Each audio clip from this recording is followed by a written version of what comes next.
Hi everybody, this is the Baseball Hype, the amazing, spectacular, terrific, the great one, the people's champion, your host. Welcome back to the Baseball Hype 2, and hopefully you like this video and hit that subscribe button. We're going to talk about another free agent that's going to be available on the market, and that's Cody Bellinger, who was with the Yankees this past year, and he's going to opt out of his contract, or he's opted out of his contract. I'm going to talk about the potential places and landing spots. Could be local, it could be anywhere really. He's a very unique player because he can play first base and he can play center field. So he's a very unique player. He's been an MVP in the past. He's been a very good player, but he's had his ups and downs. His finish with the Dodgers was not very good. He spent the last 2 years prior to the Yankees with the Cubs. He played really well with the Cubs. And he got traded last offseason to the Yankees because the Cubs didn't want to spend the money. That's going to be a theme with the Cubs. Now, the Cubs are basically gone home and bye-bye after their $40 million manager basically did not get them over the hump. They let that ruffled-up old prune Pat Murphy outmanage him. I don't know how that happened. But anyway, here are the three best MLB free agent fits for Cody Bellinger if he leaves the New York Yankees.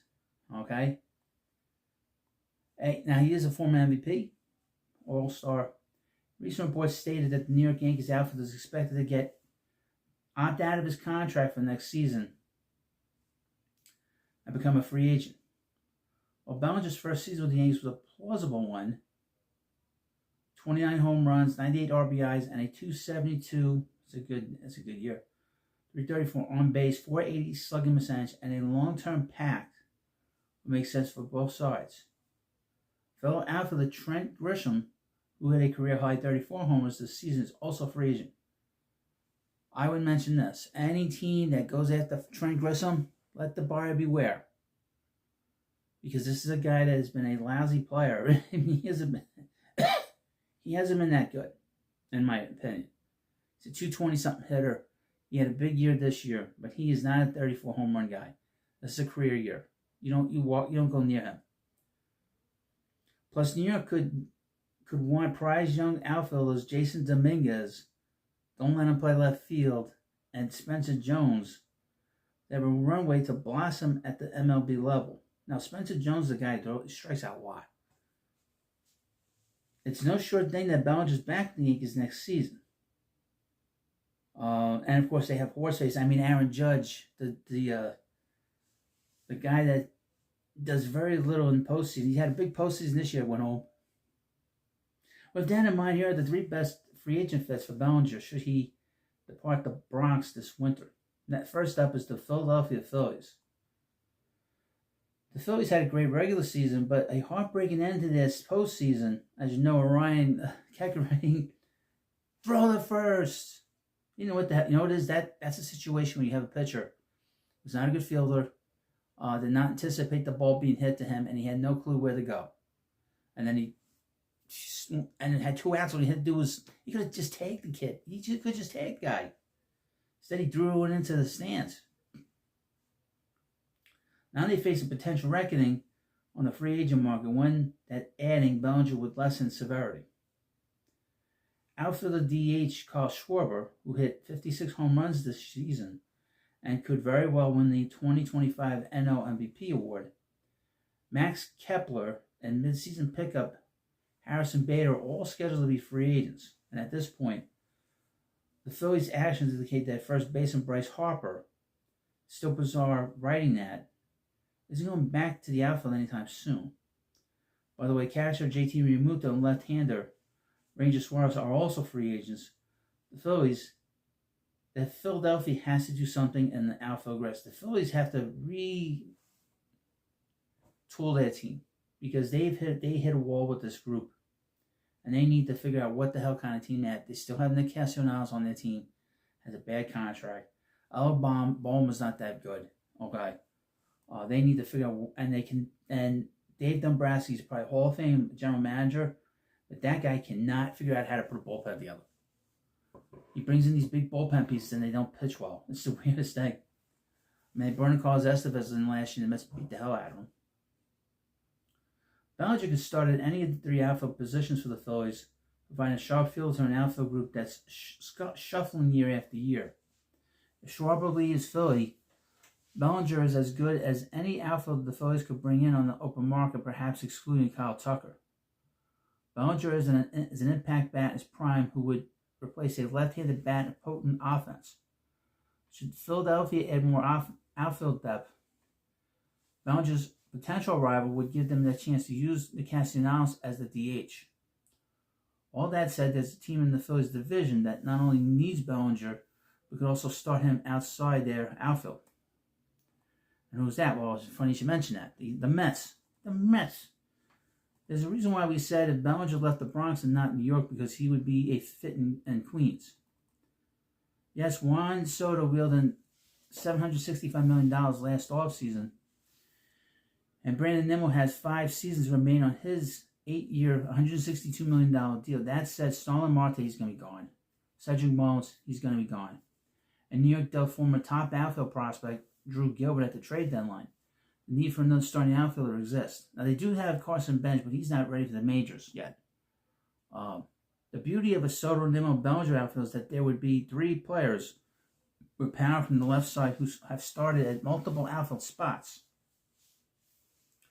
With Nimmo primarily camping in left of late, and Soto in right, Bellinger gives the Mets their new everyday center fielder. I would move Nimmo to the DH spot. I would do that to get him off his feet, and I would put Bellinger in left. Yeah. Let's see. Plus, the Mets are entering another offseason with first baseman Pete Alonso, a free agent. If Alonso bolts on New York just doesn't want to commit to the homegrown star for the long haul, Bellinger could be his backup first baseman should the Mets sign a full-time corner infielder to replace Alonso. Another scenario sees Bellinger signed to start at first for the Mets, with him bounce to the outfield when needed, while making up for some of the slug that Alonso's departure would vacate. Want another one? Bellinger could split time at first and center, allowing Alonso to serve as the Mets DH on a more frequent basis. Mets are a great fit for Bellinger. There's just a team that needs to proven bat a little more.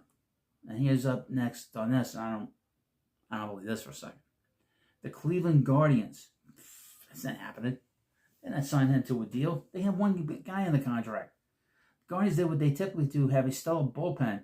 Don't get in their own way and just crack the postseason. However, they lost in the AL wildcard series to the Tigers. And if Cleveland wishes to contend for the AL pennant, has to be busy in the offseason. Bellinger would be a perfect fit. The Guardians won 88 games, one win away from the AL Divisional Series this year, despite being last in baseball in hits and 28th in runs. The year prior, they made the AL Championship Series with more offensive oomph. The Guardians could get on the same level as the teams that advanced to the ALDS. From the jump, Bellinger would be Cleveland's most intimidating bat, not named Jose Ramirez, providing a dynamite bat from the left side who could hit behind Ramirez, disincentivizing pitchers from potentially pitching around the superstar third baseman. Bellinger could be Cleveland's center fielder, forming an elite defensive outfit that already features 3-time Gold Glover Stephen Kwan. Lane Thomas, who came through with the home runs and clutch moments for 2024, is coming off a season that saw him be limited to 39 games due to a foot injury. Joinski Noel, who flaunted overwhelming power in 24, posted 24 hits and 52 strikeouts in 69 games this year. Nolan Jones underwhelmed, and Angel Martinez has had his moments, but the bat hasn't come to life in a resounding manner to date. Relying on all the aforementioned players to bounce back or make a jump would be a mistake. Bringing in Bellinger would give manager Stephen Voigt a proven commodity with a trove of postseason experience. This is not happening. I mean, why did they pick the Guardians here? Let's be honest. Let's be honest. There are teams that could use him, but it's not the Guardians. That's for sure. Yankees, the Mets, the Dodgers always look for him. The Giants, the Padres, the Red Sox. Red Sox is a good fit. I already mentioned the Red Sox. The Guardians, it's not signing this guy to a big deal. A 6-7 year deal for him? No way. They're never going to do that. They're never going to do that. They would never do that. They would sign to a 4-year deal, 5-year deal, and then they trade him the following year. That's what they would do. They would not do that. That is without a doubt, that's not happening. The Yankees is the most obvious one, and the Mets. Yeah. And he is a guy that's a leader on the team. He's got, he comes to play, he comes to post, and now that he's healthy. So, you let me know what you think about this video. Of course, please subscribe to Baseball Head 2. I'll see you later.